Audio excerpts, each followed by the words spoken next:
Students of CBSE board class 12th and class 10। बच्चों, आप सबको एक चीज से अवेयर करना चाहती हूँ। अगर आप भी इस कैटेगरी में फॉल करते हैं तो प्लीज डोंट डू दिस। आप सबने देखा होगा ये न्यूज, या आई डोंट नो आपने देखा है कि नहीं देखा है। नवभारत टाइम्स की तरफ से ये खबर आई है कि चैट जीपीटी की मदद से कुछ बच्चे सीबीएसई बोर्ड के एग्जाम देने की कोशिश कर रहे थे, नकल करते जा रहे थे छात्र। बच्चे देखो, आप अब खुद को बहुत स्मार्ट समझ सकते हो, लेकिन आप सिस्टम से ज्यादा स्मार्ट नहीं हो, आप पकड़े जाओगे। इससे अच्छा फेल हो जाओ, इससे अच्छा पास मत हो। फेल तो सीबीएसई में होता ही नहीं है, कंपार्टमेंट लगेगी। You will get 3 chances, 3 chances CBSE देती है। बोर्ड के रिजल्ट के बाद भी 1 महीने बाद आपको चांस मिलेगी। चीटिंग करके एग्जाम देने की वजह से क्या हुआ, बच्चे क्या 2 साल खराब हो गया। सीबीएसई ने 2 साल के लिए उनको बैन कर दिया है। So if you are thinking that you are very smart, आप आज के जेंजी बच्चे हैं, पकड़े नहीं जाएंगे, ऐसा नहीं है। देख लो, हैरान कर देने वाला मामला सामने आया है जिसमें चैट जीपीटी की मदद से बच्चे पढ़ रहे थे। गुजरात में सूरत में नकल करने का हाईटेक तरीका सामने आया। You think you are smart but system is smarter. राज्य में के सूरत में केंद्रीय माध्यमिक यानी सीबीएसई की परीक्षा में चैट जीपीटी के जरिए नकल उतारने का खुलासा हुआ। परीक्षा में चैट जीपीटी से नकल करते हुए 2 छात्र को 2 साल के लिए प्रतिबंधित कर दिया गया है। सूरत में क्या ये वाकया हुआ है।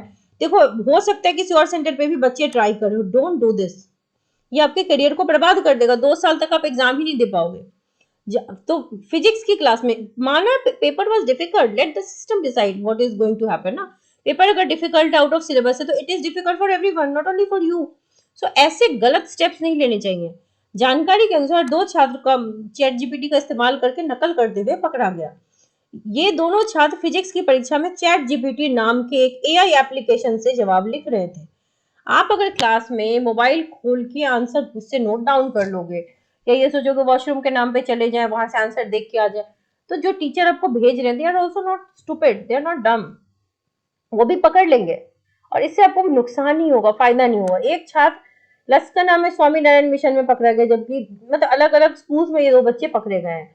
तो अगर कोई ऐसा बच्चा सोच रहा है तो डोंट डू दिस। तो पर्यवेक्षक ने रंगे हाथों पकड़ा। जानकारी के अनुसार दोनों छात्रों ने अपने अब देखो मोबाइल फोन को छुपा कर रखा था। वॉशरूम जाते समय उन्हें, आप इस तरीके से अगर वॉशरूम जाने के टाइम बार बार जाओगे तो पकड़े नहीं जाओगे, हाथ पे लिखोगे, पैर पे लिखोगे। तो इस्तेमाल करते हुए कभी भी जैसे आप फोन को ऐसे रख रहे हो और नकल उतारने की कोशिश कर रहे हो तो आप पकड़े जाओगे। पर्यवेक्षक पे की पूरी नजर होती है, और एक कैमरा इज ऑल्सो देयर ना। टीचर्स जो है वो इग्नोर नहीं कर सकते इन चीजों को। कई बार आप एक दूसरे से पूछ लेते हो तो टीचर इग्नोर भी कर देंगे कि इधर उधर ताका झांकी कर लिया, चलो ठीक है। लेकिन अगर आप फोन लेकर के ऐसी चीटिंग करते हुए पकड़े जाओगे तो you should not be doing this. बच्चे का 2 साल खराब हो गया, इससे कोई फायदा नहीं हुआ। इससे अच्छा कि आप एग्जाम ना दे, दैट इज बेटर।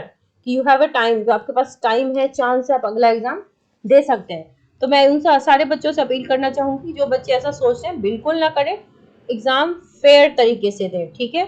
सीबीएसई के पास चांसेस है, जस्ट इन केस आपने नहीं पढ़ा, ठीक है, ट्राई करो अटेम्प्ट लेने का। अभी भी एग्जाम में गैप्स हैं, उसमें आप पास हो सकते हो पढ़ के, ठीक है। देयर आर सेवरल स्टूडेंट जो गैप में पढ़ के पास होते हैं।